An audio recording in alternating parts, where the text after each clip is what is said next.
Welcome to the Champion Mindset Collective podcast. Today we're talking about stepping stones, creating personal integrity. I'm your host, Anthony Dahya, and I'm so grateful that you're here listening to this podcast episode. Would love for you to share this episode with your friends, your family, and your workmates. And if you haven't already done so, please follow this podcast or subscribe to it so don't miss another podcast episode. And we can get this podcast out to the wider world.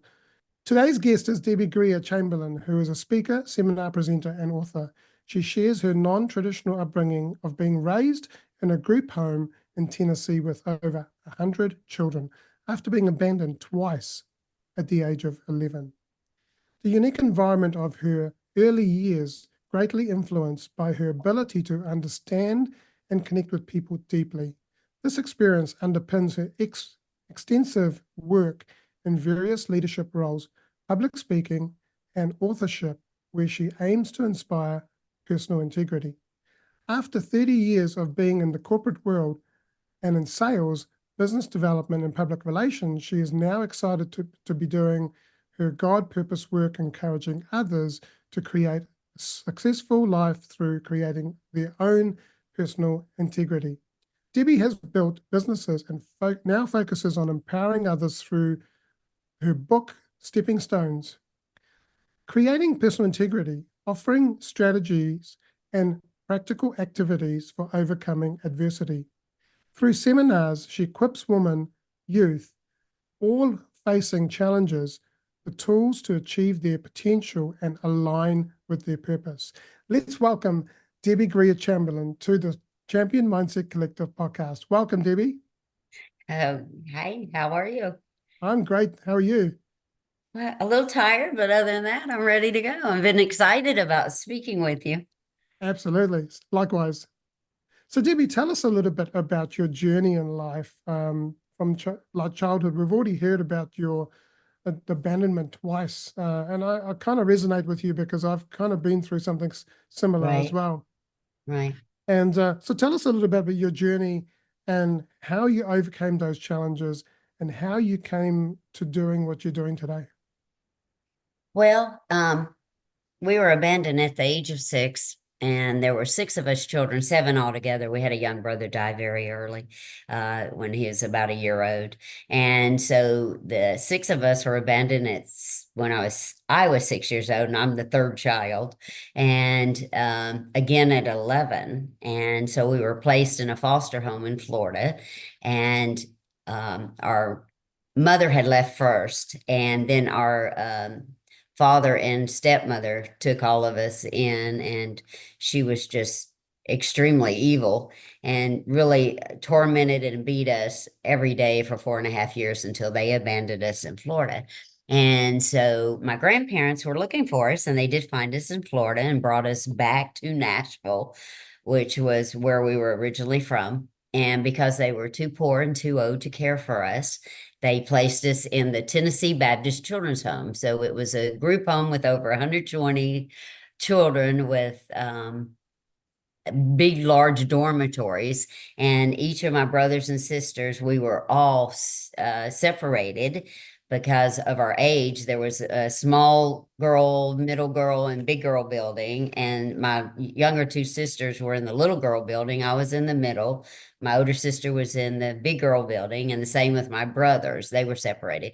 So we didn't get to live together, but we grew up seeing each other on the bus and things like that. As we went to school, we saw each other in the cafeteria. As a matter of fact, as an 11-year-old, I was getting up at 5 o'clock every morning, walking across campus and making breakfast for over 100 children. Now, that's a work ethic that gets developed very, very early.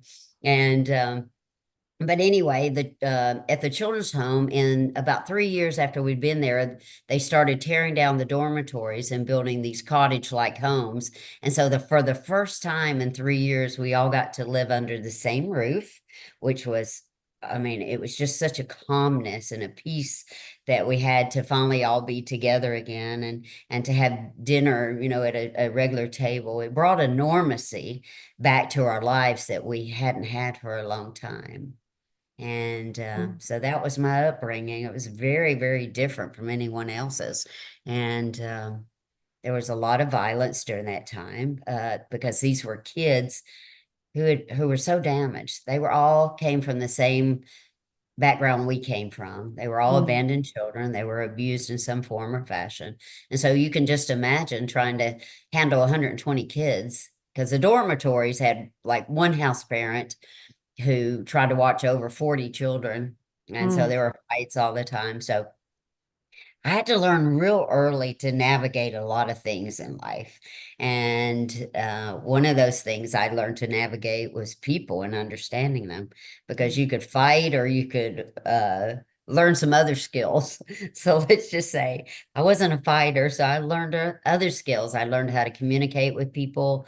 I learned to understand people so I could run and hide before it ever got to the part that would scare me. I never mm, got used to the violence.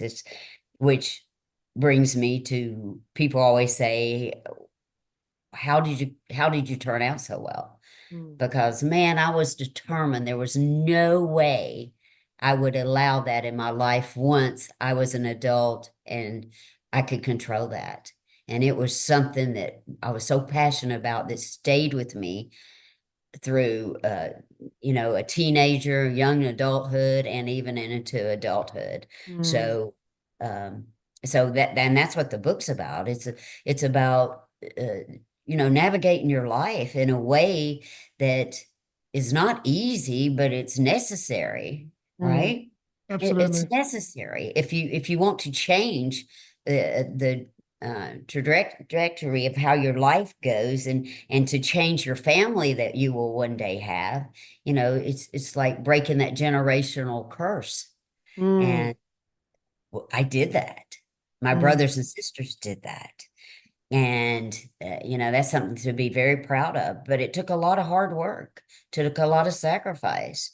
Took a lot of intentional living to get to that place. yeah. Yeah. Thank you for sharing that, Debbie. Yeah, sure. Um, you know, even though our experiences are different in life, I went through a very, very similar situation Yeah, myself. right. Being abandoned, at the age of 5, my parents separating, and Mm-hmm. then at 7 being left in a boarding school in ashram in India, which was crossed between army and prison at the, Mm-hmm. and I felt abandoned. I felt rejected. Right. There was violence there was like the punishment from teachers. There was violence. Right. There was From the sexual other abuse. children. I was abused sexually by other Mm-hmm. boys.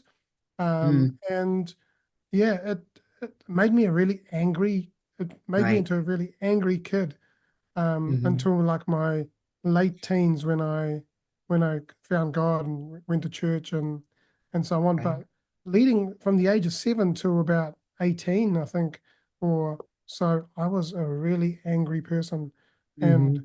I did things that I'm not proud of. But Yeah.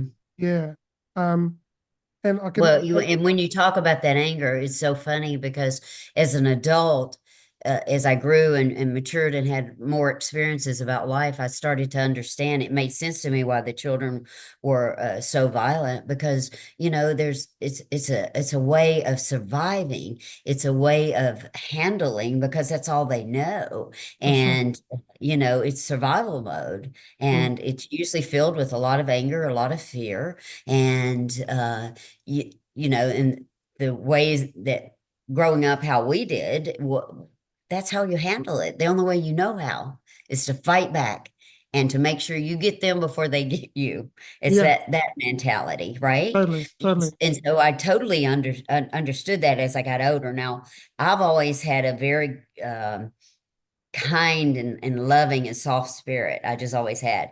So I was lucky that I was small and that I was sweet. So I was very protected by the older girls. And one of my best friends had an older sister who was huge. And she would fight my battles, and she would say, "You touch her, you die." And so I always looked at that as, thank you, God. That was a big angel who took care of me. And Mm, I was very grateful for it. And mm, so I was very fortunate not to have to um, live through as much violence as some of the others did. I just only had to witness it, but it's still a hard thing to witness and to mm, live through, you mm, know? totally. And for me, like you said before, 120 kids in a dormitory. Yeah, we had about 150 in dormitory. Yeah. And, like, if we weren't up at the 5 in the morning with our running gear on, a teacher would come with a cold bucket of water and splash it over Yeah. us. I remember waking up numerous times wet, and it wasn't from my urine. It was a person above me that had wet their bed, and Mm. lots of different things. And like Right. the corporal Yeah. punishment was just Yeah. horrible. Teachers like bending you over and kicking you up the backside with their foot, that kind of Yeah. stuff. Right. So, that I guess the violence there made me into an angry kid and an Right. angry human being. Absolutely. Yeah. Yeah. But, if we don't evolve, then we stay stuck in that revolving pattern, Right. right? And Which is the problem. Most people do stay stuck because mm, it's hard work, right? I mm-hmm, mean, you know that from experience. It mm, is such hard work. It takes such intentional actions, intentional choices. It takes a lot of sacrifice. And most people aren't willing to do that. I always say it's that 80-20 rule. 80 aren't going to do it. And if you're lucky, 20 will. yeah, In almost every situation, yeah. And my journey of healing has been about 40 years. Mhm. I'm 53 now, and 40 of those Well, years has I didn't been know you were healing. that. I thought you were much younger than that. Good for you. Thank you. Um, Well, I'm so 66, so I'm I'm yeah, so I'm, I'm kind of, yeah. I've just started to wear glasses at I 53. So know. there I you go, saw that. That's reading great. glasses. Um, That's so yeah, like 40 something years of trauma and healing through that, and hmm like you, it was a generational trauma. Um, right, yeah, right. my It usually is. I think my dad's older sister was about 3 when she was abandoned uh, Mm, when my grandfather came to New Zealand, and right, I could just imagine what it would have been like for her, not to see right, her brother and not to even meet her younger sister and so on. So, yeah, right. it's interesting how when these situations happen in families that Mhm. that how it impacts people. Yeah, Right. yeah. So, It Debbie, is. can you share with us what personal integrity means to you and why it's so pivotal to focus in your life? Yeah. Well, to me, personal integrity are those little things. Mm, It's those little things that no one knows about, the promises that you make to yourself that you're going to keep. But the only person that makes you responsible and, um, taking the responsibility for those is yourself. And I always have felt like, and some small examples I'll give you. For example, when I exercise, right now I'm doing a 50-day, 50 set challenge. And there's 6 exercises that I do 50 times for 50 days. Nobody knows that I'm doing that, but I made a promise to myself. So even if I have to do it at midnight because something got in the way, I do it because I cannot sleep because I've trained myself so much by those things. When I was in sales, when somebody tell me no, and I just kept going back to where they would be nasty sometimes. Why are you returning? But it was like that shiny penny. I'm showing up because I understood that that's how you become successful. You do not take no. But I did it in such a way, and that was my training ground for the children's home with 120 personalities. I learned how to handle people without being aggressive or to where they were like, oh, dear God, I wish you'd go away. I would learn a little bit about them each time. And the next time I'd come, I would say, how's your daughter's ball game?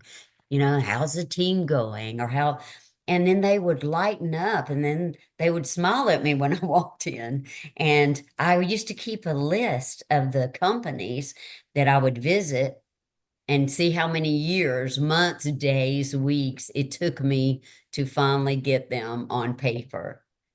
And sometimes it would be years, but it's that integrity of going back, that determination of going back. And so I always say if we'll take care of our own personal integrity, the little things that no one knows about, then the public integrity will take care of itself. It just will. And what when I was saying earlier about sacrifices, to become better in any situation, you have to make promises to yourself and sacrifice and keep those promises. Mm, That's the only way you get stronger. It's the only way that you become better equipped to, head in whatever direction that you're trying to head. So, I just think no one can be very successful unless they decide to keep the promises that they make to themselves. You can hide from the world, you can hide from your friends, but you cannot hide from yourself. You just can't. It's going to bleed through at some point. And so it takes a really strong person to decide to be honest to themselves about who they are and then make those promises and keep them. mm, yeah, absolutely. Absolutely. So, Debbie, how has the definition of personal integrity evolved for you over from your childhood experiences to now? Well, there was no integrity attached to my family. None. I had a mother that deserted us, never came back. We have never seen her. And I'm 66 years old now. And we had a father who allowed a woman to just about kill us, basically, and then chose her again at the end and, abandoned us and left us in a house by ourselves for a month.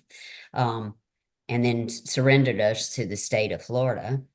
So there was never any integrity shown as a little girl in that. But when I went to the children's home, it was a faith-based organization. It was the Tennessee Baptist Children's Home. It was funded by donations from churches and wealthy people in the city and the town. And so I had a great influence of a moral compass, and that kind of started it. But the true integrity came when I realized that I had to make some really good choices and decisions that I had to stick to if I wanted out of that situation, and Mm, that I was the only one who could ever make that happen. No one was coming to save me. No one was going to rescue me. I already knew that.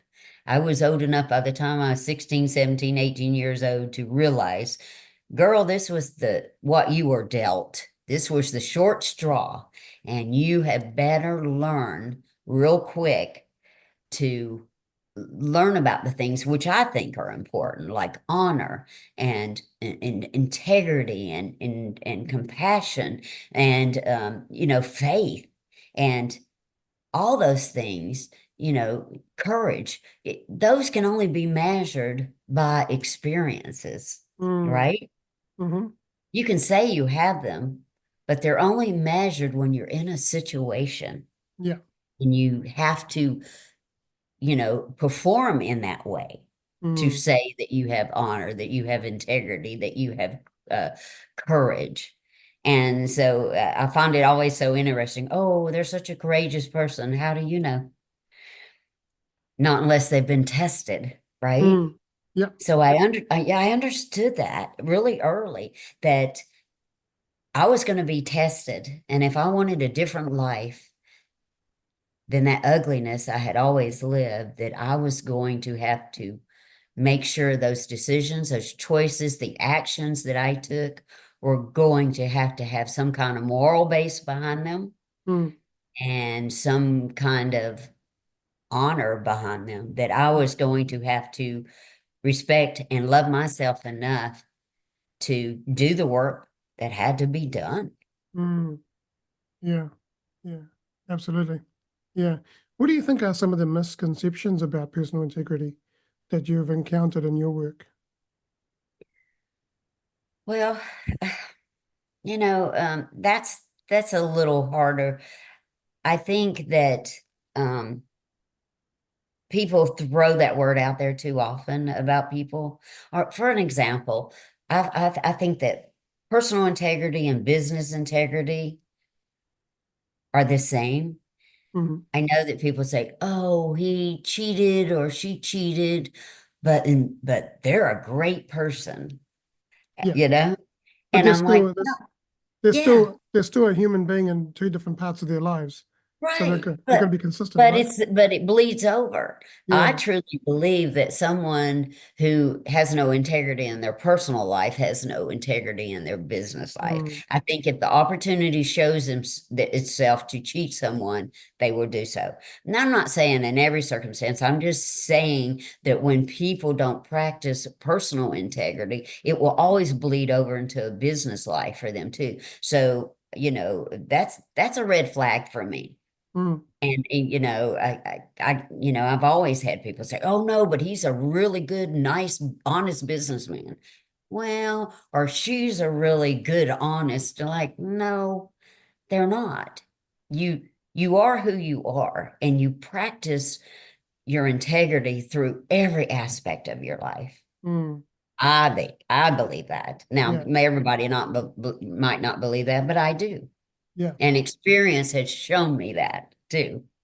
Yeah.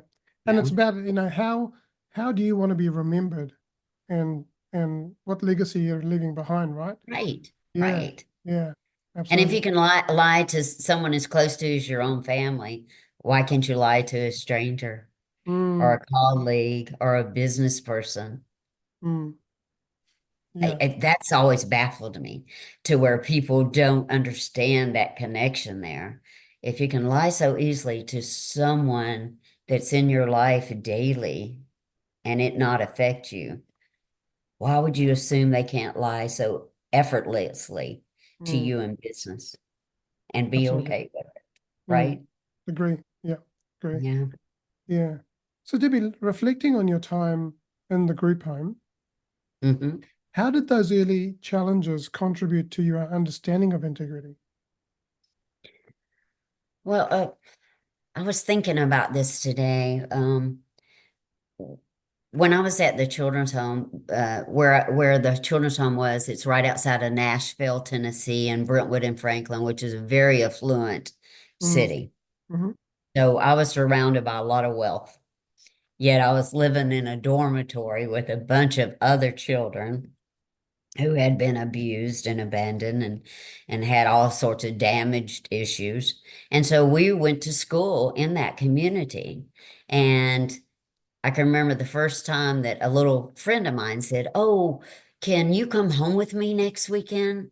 And I said, "Great, I'd love to do that." And then she comes back the next day. She goes, "Oh, I talked to my mom. You can't come because you live at that bad place."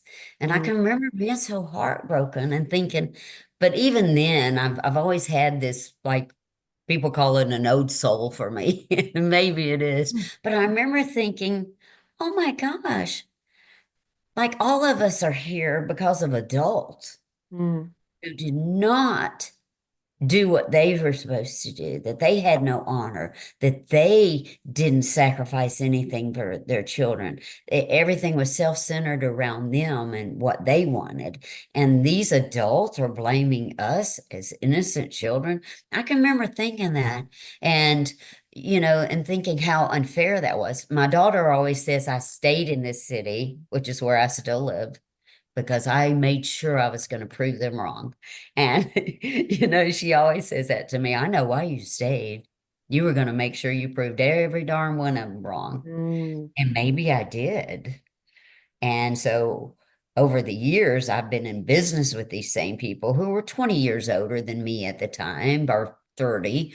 And and most were loving and caring and great in the community, but you always had those few who were very nasty. And I can even remember I was at a board meeting one time, and we were at an event, and a lady sitting beside me learned that I had been raised at a children's home. Most people didn't. And again, this is in the city. She goes, "Oh, those were the meanest kids ever. They still are," And I'm looking at her like, "Wow, how many have you met?"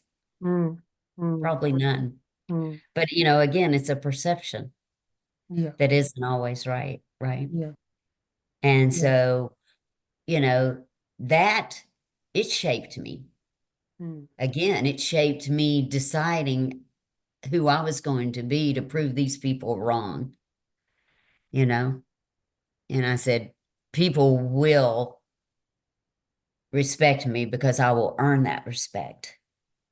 I will earn that respect by having a good worth ethic. I will learn that respect by being honest. I will learn that respect by taking accountability. I will learn that respect for them by treating them with respect. Mm-hmm. And I will earn that respect and that those, of them thinking well of me because I will behave in a way that they will think well of me. Yeah. And I've accomplished that. I'm very proud of that today. Mm. You know, I don't have to defend myself to anyone in this town because I can tell you right now, if anything bad is ever said about me, I have so many friends that jump up and defend me themselves. People have Mm. come up to me like where someone was jealous in a business situation, and they have stood up in a room full of people and said, "You will not say that Mm. because, first of all, you don't know her. We do." Yeah. And man, that's an accomplishment, right? Mm-hmm. Something I'm very proud of. Mm. And so, and I always say, look, if you want to know if you have true integrity, see if other people are defending you. Yeah. Then you'll know, Yeah. right? Absolutely. Yeah. Yeah. Yeah. Could you share a specific moment or a lesson from that time that has stayed with you throughout your career? It's probably been more of a real level playing field for me, because it's always something I was so conscious of. And so I just make sure that I learn things that I try and learn all the time, that I try and make good decisions all the time, that I try and react in a way that I don't ruin what I've already built, for example, because what is it? You can do 10 good things, but one, you can crash it Mm. and burn Mm. on just one instance. And so, for example, my husband and I were talking, and I was saying, Anthony had asked me a question about who had I impacted. And I know, I have reviews for my book. I have friends who have read my book and will write me and say, like, this is how you helped. But he said, you've helped me. Like Mm. over the 11 years that I've known you, my gosh, Mm. he goes, you taught me not to have knee-jerk reactions. You taught me to control my emotions. You taught me that I could trust you enough to talk to you about anything. And that was tough because the rules I made with him, we started dating, was I don't argue with anyone Mm. because I'm a communicator. I get paid very well to communicate. And Mm. so I'm not going to argue with you. And, I don't even know if people understand this. You cannot argue with someone who's not willing to argue with you. Mm-hmm. It's impossible, right? Mm-hmm. Mm-hmm. And so, but he had come from a really, really bad marriage. And so it took years really for Mm. him to understand that I was who he thought I was and that he could trust me, that he could talk to me about anything. And he can, and we do. We talk about everything. We've never had an argument or a fight in 11 years because I won't, I would say, look, uh, I'm just not going to engage with you, but we will talk about it. But you have to come at me with a much calmer, right? Mm. A much calmer way of coming at me because I'm not going to stay in this space and have a fight with you. And Mm. so we never have. But he learned that he could say whatever he needed to say and it would be accepted. Mm. And that takes a lot, right? Mm. It Mm. takes a lot of practice. And that's the thing about all this that I'm talking about knowing who you are, your convictions, your beliefs, forgiveness, accepting who you are, where you came from, determination, setting goals, practicing faith. All those are obtainable if you will work at them. You just have to work at them. And it is work. It's a lot of work, but it's just like my exercises that I'm doing every morning, the sit-ups, the push-ups, the planks, whatever, that my body becomes stronger. Well, your mind becomes stronger too. Mm, And it learns how to handle these things with time and practice over and over and over again. I didn't start out that way. I have developed those because it became so important to me that I do that. And that's what I always say to everybody else. If it's important enough to you, you will do it. yeah. And you Yeah. can. You Yeah. can do it. Yeah. I read something this morning in a book that I'm reading called Search Within or something, and it was Mm, talking about how meditation and mindfulness is the mental gym. mhm. Like when you go to the gym to work on your muscles, on your physical body, that's one thing. But then the mindfulness and meditation and all, Mhm. watching your thoughts and observing them and all that is your mental gym, and it's important to do Right. both. Yeah. Yeah, So, oh, I believe that with everything in me. mm, And, but it's hard because another thing that you have to add on top of that is you have to be honest with yourself about who you are. mm, I don't think there's many people that are. I mean, haven't you ran across friends who say, well, I'm the nicest, sweetest, most wonderful person? And you're thinking, who are you around? Like, yeah, no one perceives you that way, yeah, And because people are so unself-aware of who they actually are, because it takes a lot of courage. It takes mm, a lot of honesty, a lot of grit to look inside of you and see who you really are. And like my seminars, that's part of what we do. mm, We dive into who you actually are. mm. And it's a scary thing to do. And it's a hard thing to do, you Yeah, know? and a friend of mine and I were talking about this yesterday, where people don't really know who they are, and they always associate themselves to what they do, the work that they Right, do, right? right, And it's like, well, but who are you really, right, And it's so yeah, important to know who you are. What is it that makes you tick? What is it right, that you're passionate about? right, What is it right. what's your purpose? And I Right. remember crying out 7, 8 years ago, going, God, universe, what is my purpose? Because I was Right. frustrated. And then I Right. saw this vision, and here I am living this vision in reality. Yeah. And so, yeah. And So it Debbie, took a I've got, lot of hard work, it right? sure did. Took a Yeah, it sure lot of did. hard work to get there. A lot Right. of healing, a lot of Yes. working Right. through a lot of challenges like Hmm. self-worth and self-esteem Hmm. and imposter syndrome and all sorts of different things, Right. you know. Right. Yeah. Right. So Debbie, when you transition from the corporate career to focusing on your God purpose work, Right. what sparked that significant shift for you? Well, I got bored. I mean, I did. I lost interest. I got bored. I was unmotivated. I have reinvented myself about every 14 years. And when I find I realized this probably about 6, 7 years ago that I'd reinvented myself every 14 years, and I've been doing what I've been doing for 14 years. I was bored. I was unmotivated. I just didn't care anymore. I was, and when COVID hit, it changed everything because I was an in-person salesperson. Like I don't, I didn't want to text and send emails, and I wanted to see you face to face, and I wanted to interact with you, and that changed, but it never got back to. And so I felt, to be honest, I felt very old. I felt out of touch. And I just said to myself, I refuse to do business in this way. These children can do that if they want to, but I have never felt that was a way to build a business. I think building a business is being very personal with people.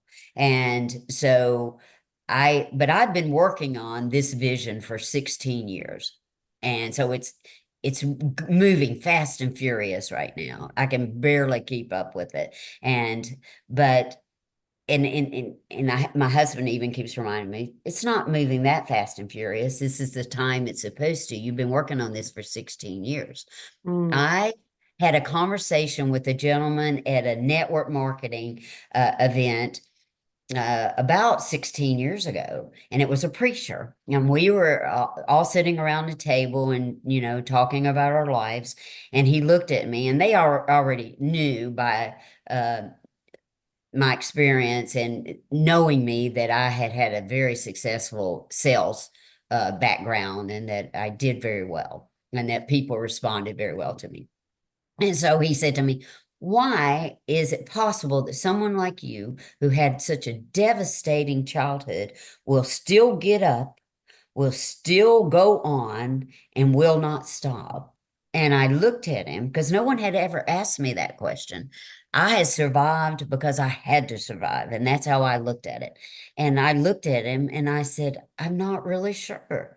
And he said, well, Debbie, let me tell you something right now. When you find the answer to that question, that will be your God purpose. It'll be the message you are supposed to share with the world. And I got intrigued by that.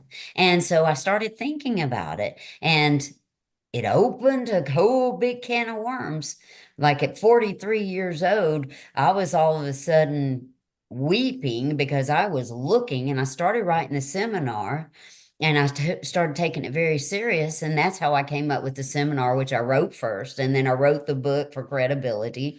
And I came up with those 5 steps. And it it just, and again, it's not been overnight, even though Mm, my company is very new, mm, but the journey has been 16 years, mm. you know, and I feel like God's purpose is always at the right time. It is. And Mm, I did not rush it. And I had friends who, were so supportive and so kind, and they wanted me to get this message out there. Like, do it, do it, do it. And I'm a very patient human being. And I say, I'm not ready. I'll know when I'm ready. More importantly, I'll know when God tells me I'm ready. And mm, so in August, a big, huge corporation bought the company I worked for. And so they really didn't, they were like, oh, I'm not sure we need her. And I was like, if you're giving me a severance, I will go. And I started my company the day of that. And, I was burnt out. I want to go. And so I was like, yep, this is God's message. He's telling me now's the time. And he has set up this plan beautifully. Right. mm, So I walked out in faith, and I was so excited. I have not been this excited, this exhausted, and this thrilled in 5 years.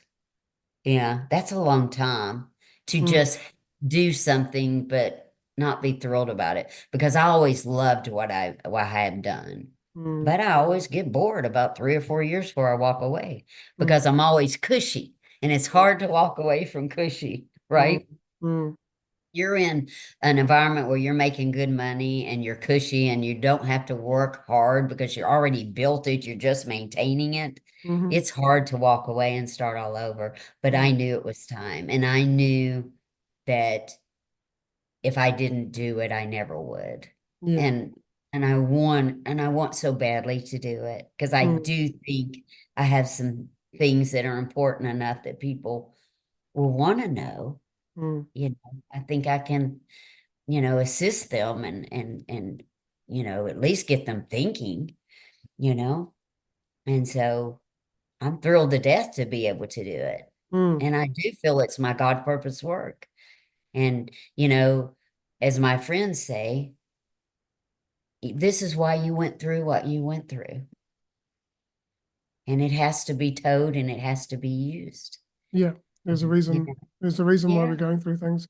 Yeah. And, And it's not like God don't know that you're gonna go through those, right? mm, He already knew. yeah, And so yeah. he set it all up for, the 120 kids that I learned to navigate. Mm. Uh, Well, that he- saying, your setbacks are your setups for your greater comeback.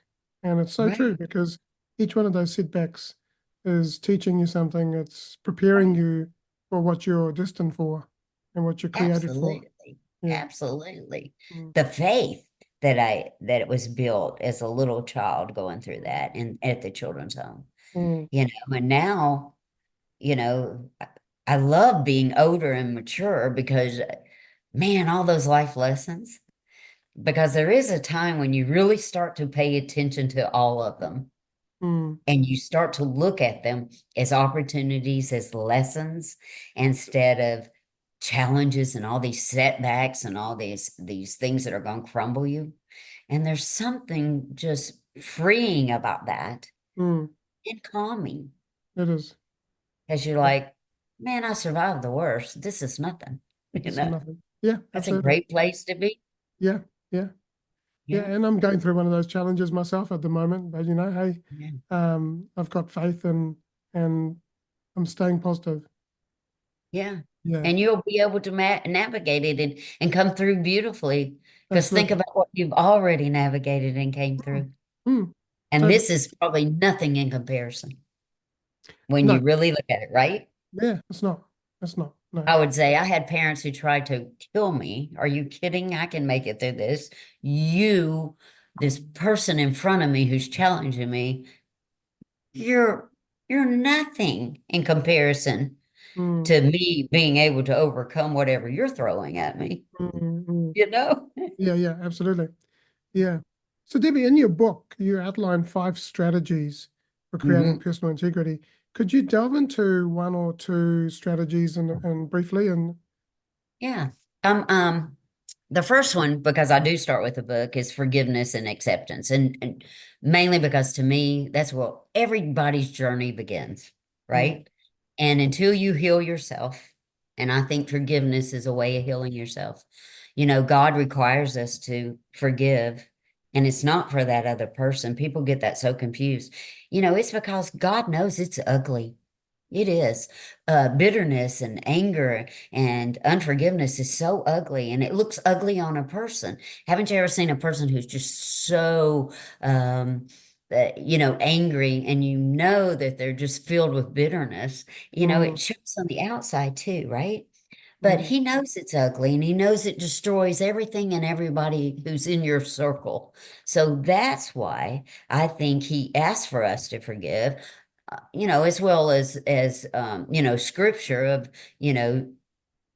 he forgave us and he gave his son for our forgiveness and our redemption. So, uh, you know, that's the big thing. But I think the bigger thing is just the fact that he knows it destroys you. And accepting where you came from. I still have a few people, very few of us made it out of the children's home and did well.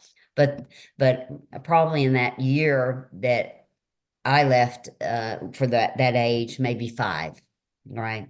That's not many. mm, But the couple that have still stayed around in town that I know, they want no one to know where they came from.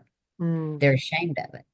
But see, I decided really early that, man, you got to accept where you came from. You got to embrace it. And then you got to challenge yourself to overcome all those setbacks and become who you want to become, who you deserve to become. And then you use it as a triumphant story for other people to get them to try, right? If you know, uh, if one person can do it, another person can do it.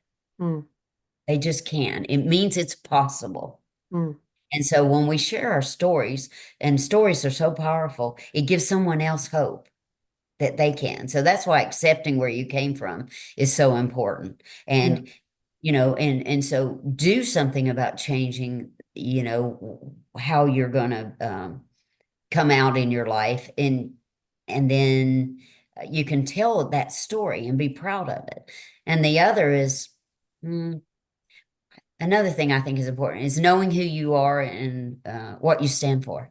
Mm, We were just talking about that earlier. That is so important because you better learn quick what your convictions are, what your beliefs are, so you don't get led somewhere you do not want to go. mm, Right? Because that's what happens to a lot of people. They get led down a road that they do not want to go because they don't know who they are. And mm, before they know it, they're in a situation they cannot get out of. And, again, that takes so much um, looking inward and being honest about your weaknesses, your strengths, and recognizing strengths is just as important as recognizing weaknesses. People will concentrate on their strengths sometimes. And those, even though I find most time those are wrong, but they know what their weaknesses are. But they don't really want to mention those to people, right? Mm, Because they somehow make them less of a person or less worthy. But you have to do both. You got to know your weaknesses and you got to know your strengths. And that takes a lot of looking inward and mm, being really honest. And mm. it's like I said before, you can hide from the world if you want to, but at some point in your life, you cannot hide from yourself. No, You know? absolutely. Absolutely. Yeah. Yeah, thank you for that. So, Debbie, looking forward and your with what you're doing with your public speaking and seminars, what do you hope your audience is going to take away from those sessions? And also, what are you planning to expand and adapt in your teachings to reach a more broader audience and address challenges within society? Well, to be honest, the plan is still unfolding. I mean, I've done all the work that you do to open a business. I have the data bank, I have the contacts, I have all the organizations, the businesses, the personal people who I will be contacting. But I first plan to play in my own backyard Mm, because that's where all my support is. yeah, And that those people will tell the world for me. yes. And because that's how I've built every business. Mm, And so I will do nothing any different than what I have always done because I understand the power of that. And so, and where it goes, I'm so open, you know, but yeah, and I'll even tell you, I'm a little afraid. I'm not afraid of not succeeding. I'm afraid of succeeding because mm, I'm not real ready to have my world opened up. And I did a podcast the other day for a gentleman, and he was like, "Well, you girl, you better get ready." And he was like, "Because there's something about you that resonates with people." yeah. But yeah, but he just said, "But you can control it." And so my desire is not to be famous. It's not to be rich. I'm well off financially. I'm good. I need to make enough money to be able to do what I want to do, my God's work. And money is something I've never worried about. Everything I've ever done, the money came Mm, because I loved what I do and it mm, wasn't work. So I don't worry about that part. mm, And as far as reaching people, I really am going to just follow where it kind of leads me. I mm, have always done that. My whole life has been spent doing that. I didn't so much worry about the journey of where I was going to end up as much as I wanted to be very conscious of the opportunities that presented themselves and to make sure I didn't miss them. mm, And by making my own big plans, anything I've ever done in this life, when I look back, is nothing I planned. It kind of happened to me. Now, I had the concept of that, like each business, but it went further than I ever imagined. mm, And so I just really feel like being God-led and that this journey's going to go where it's supposed to go. So I don't even worry myself about that. I mm, really don't.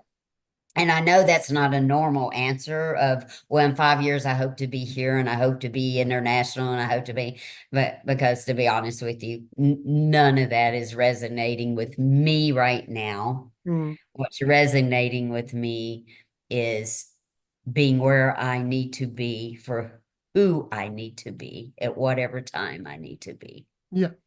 And it will all take care of itself. I truly know that. Agree. Agree. Totally. Yeah. Absolutely. Mm, that's great. Thank you. Right, we're at that stage now where I'm going to ask you five quick fire questions, Oh, and I have questions. yeah, I love these too. This you is can great. you can answer them with one word, or you can answer them in a short sentence. Okay. How do you define success, and has that definition changed for you over time? Yesterday at my brother's funeral, he was a bus driver for a school in Orange County. And a young lady called me 2 days before and said, "Can I please speak on behalf of Mr. Jimmy. I want to tell everyone in that room how wonderful he was. He drove for 20 years. I had at least 12 to 15 children come up to me, ranging from age 12, where their parents brought them, to graduating from college, who came to say to me, Mr. Jimmy meant the world to us. Now, he was a school bus driver. That on our scheme of thinking doesn't seem successful. But they also did a reverse parade for him when they first found out he had cancer. And for 2 hours, people stood out in the rain. These families and these children and these kids came home from college to give him cards and had big posters. And as my husband and I drove him through those two neighborhoods, and it was raining, and it was the Saturday before Halloween, they all stood there for hours just to see him and tell him they were praying for him and that they loved him and that they missed him. Now, and I can remember yesterday as I gave his eulogy at his funeral, I said, that's the measure of success. It doesn't get any better than that, you know? And, you know, we all measure success by money. We just do. That's a natural thing because we're required to have it to live, right? But when you think about at the end of someone's life, man, it's not any more successful than that. No. That a 21-year-old would come home from college and say, you know, called me and said, please let me speak. And I mean, she tore the whole room up. You can imagine.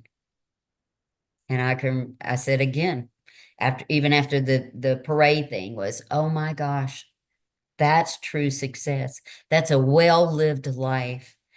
That's an earned love, respect, and admiration. Right? Yeah, absolutely. So, thank you. You're welcome. All right. Who has been your greatest inspiration and why? You know, I was thinking about that, and that was really hard because there's been so many people in my life who have been, you know, have contributed to, you know, just me feeling like I could go on or supportive or anything. And surprisingly, though, I'm just going to tell you who I'm moved by, and that's Mike Tyson.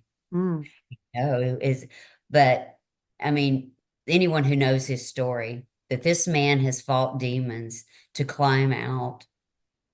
And man, I just have so much respect and admiration for him because, you know, I thought my life was bad. What is that old saying? Throw everybody's problems in the center and you'll never pick someone else's. You'll take your own back. And after hearing his story, you know, that's a man who people tried to destroy over and over again. And I am just so proud of how he has come out. And you know, I just find him an amazing, amazing human being. And, you know, it just, whenever I go back to that, my husband always says to me, like, we watched the documentary on him, and I just wept like a baby because I understood to some degree, because my life was never as tough as that. But I was lucky to have people around me who encouraged me and helped me, whereas he had people who tried to use him and destroy him. So really, I mean, I idolize him to some degree.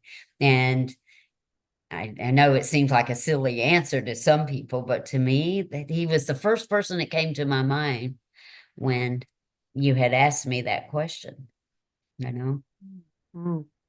Yeah. Yeah. All right. What do you believe in that others may disagree with? That every choice and decision you've ever made has led you exactly where you are. If you don't like it, change it. Yeah. Absolutely. 100%. 100%. If you could go back and give your younger self one piece of advice, what would it be? Oh, wow. Things will never be as scary or as bad as you think that they will. So just do the work and relax. Mm, I mean, absolutely. life has taught me that. And you live long enough, it will teach you that. Yeah. Mm. Last question. What is one message you'd like to share with the world? I think people who aren't happy with themselves, that aren't happy with their families, I want to encourage them to work on themselves, to build those muscles in here, to build those reactions and those actions to where it's a more healthier, more positive outcome. If not even for themselves, do it for their families, do it for their children, do it for their children who they might not have yet, but one day will, and change that whole curse because like as we said earlier, it's usually a family curse that is passed on and on. And you know, our family changed ours, each of us with our children. And my daughter called me Saturday night because she knew my ex-husband, her father, was coming to the funeral of my brother. And she said, Mom, I wanted to take a minute and let you know how proud I was of you. And I wanted you to know that the fact that you allow my father and y'all are so civilized that not only can we enjoy every situation because we're all together at Thanksgiving and Christmas, my new husband, him, everybody. And she goes, but this brand new little baby of mine, my first little grandchild, he gets to grow up in that same loving environment without all that mess. And I was brought to tears. And she said, and I realized it was your forgiveness that you had to extend, and you extended that fully to him. And I said, I did it because I loved y'all so much. I loved you more than I felt anger towards him, Mm, you know? mm, And that's as easy as that for most people if they will do that. yeah, Care enough about somebody else.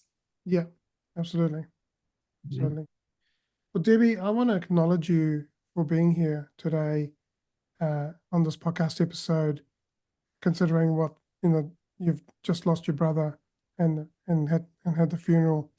And my love and thoughts are with you, and Thank you. acknowledge you and appreciate you for what you've shared, because I think it's going to help a lot of people. Mm, And both of us are on the same journey of helping people heal right, right, and rediscover themselves right, to be the authentic and selves with integrity, right? And right. and they, as you say in your book, stepping stones, they are stepping stones. It's one Mhm. step at a time. We Right. don't have to take big steps, but just one step at a time. That's And if we right. consistently go in this life, um, taking forward movement consistently, one step at a time, Mhm. we will succeed. We will Right, break right, through anything. We can be the champion in our life. We are right. destined for greatness. So, yeah, thank you so much. Now, if people want to contact you after this episode is published, or they want to grab a copy of your book, or get involved in your programs and so on, how can they do that? Well, probably the easiest way is to contact me through my website, DebbieGreerChamberlain.com. The book can be bought from the website, which goes directly to Amazon. And so everything can be done that way. They can also contact me on Facebook and my business page, which is Debbie Greer Chamberlain 1023. And they can follow me on Instagram, which is Deb Greer Chamberlain. I keeping it easy Mhm. and simple. And yeah, and I'd love to hear from them. And Yeah, thank you, Anthony, so much. you're And this welcome. is, that is, I feel very honored. I've been following you for the last few weeks, and I've just been very, very impressed. And I was very excited about tonight, even though it was past my bedtime, because it was 11:30 when we got started in Nashville, and I get up at 5:15 every morning. So Well, considering the initial call was at 2:15 in the morning, I know. I was We brought like, it forward. are you kidding? So I do appreciate you moving that, Yeah, back. When I got your email to say, can we move back? I went, oh, praise God. Thank you. no problem, no problem. Yeah, I can appreciate it. Like I wouldn't want to be getting up at 2:15 in the morning for an interview. Oh, honey, I wasn't going to get up. I wasn't going to go to bed. So talk about being discombobulated. That would have been a mess. Well, I'm so grateful that you're here and that you Thank shared you. what you've shared. And I'd love to get a copy of your book and read your story. I'm inspired by you because I'm going to be writing a book of my own. Good. And I think it's important that I do that to share my story, my journey, Right. and through this podcast as well. And so Yeah. I just want to have it, if you've been watching this podcast or listening to this podcast and you've been touched, I encourage you to reach out to Debbie or myself and share this episode in your social media, tag us in and connect with us, tag us in, and yeah, let's let's go on this journey together. And because we as a collective can change the world. Right. And watch out for in the future because I'm going to be next year. I'm going to be starting some webinar series where we're going to be bringing people like Debbie and other people on those episodes and be able to share more information with you. So I would love for you to share this episode with your friends, your family, and your workmates. If you haven't already done so, please follow or subscribe to this podcast so don't miss any future episodes. And we do get this podcast out to the wider world. I want to remind you that you are loved, you are worthy, and that you champion your life and champion your greatness because you are destined for greatness. Have an amazing day.